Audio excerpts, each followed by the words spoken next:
Ayan, ayan, ayan. At ang unang laman, ayan, bago. Ang ganda. Grabe. Hihingin ko to sa nagpadala. Kung ibibigay sa atin. Ang gandang paglagyan ng, ng laptop, ng mga gamit, at saka ng pera. Pera talaga.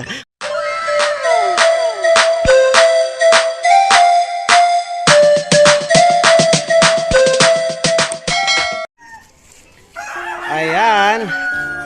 So galing po kami ng bayan at kinuha po namin yung mga package na yan. Sige. So mamaya bubuksan natin to. Ayan, ayan, ayan. Welcome back. Nandito po tayo ngayon. Nagbubukas po tayo ngayon ng dalawang package. Galing po ng Maynila. Shoutout po sa nagpadala kay Madam Michelle Hippie. Maraming salamat po sa inyong kaloob ng mga kasuotan para po sa mga nasalanta ng pagbaha dito po sa Northern Samar. So, bubuksan po natin ito at syempre papakita po natin sa inyo kung ano po ang laman. Tara guys.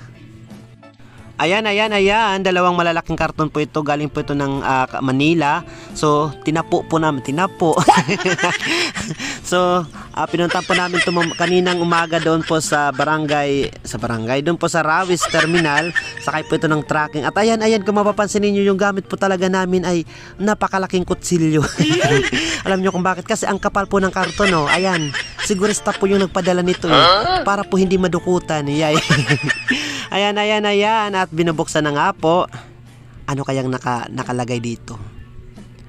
Grabe, napakabait po ng ating sponsor.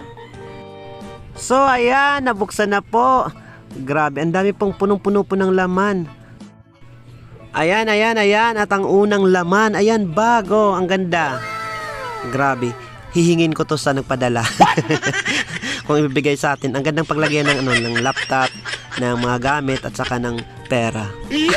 Pera talaga. Wala nga tayong kapera-pera. Ayan, dinukot ko talaga yung mga kaloob-looban. Baka may perang nakalagay. Ayan, syempre, binuksan natin. Tinignan natin yung mga damit. Ayan, ang gaganda po.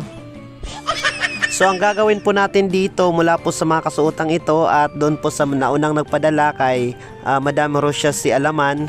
Ayan, oh. Wow, may ano pa. May mga laman pang biscuits. Ayan, oh. Tapos ayan, may kupiko.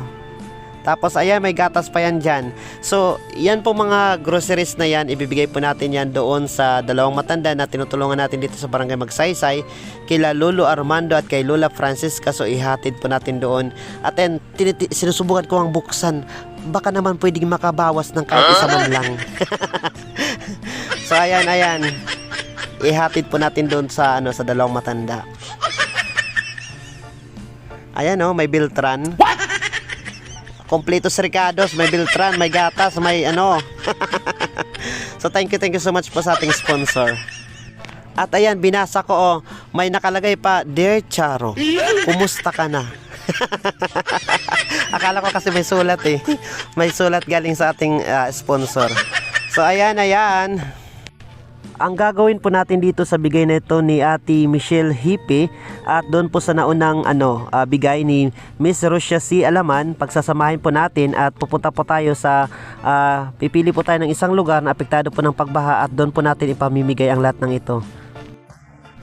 Ayan, again, mega love shoutout at maraming salamat po sa ating sponsor ng dalawang package na ito na naglalaman ng mga kasuotan at konting groceries para po doon sa dalawang matanda na sina Lolo Armando at Lola Francisca. Maraming salamat po at ayan, igagarantiya ko po sa inyo na ang lahat ng ito ay makararating po doon po sa mga karapat-dapat na pagbigyan.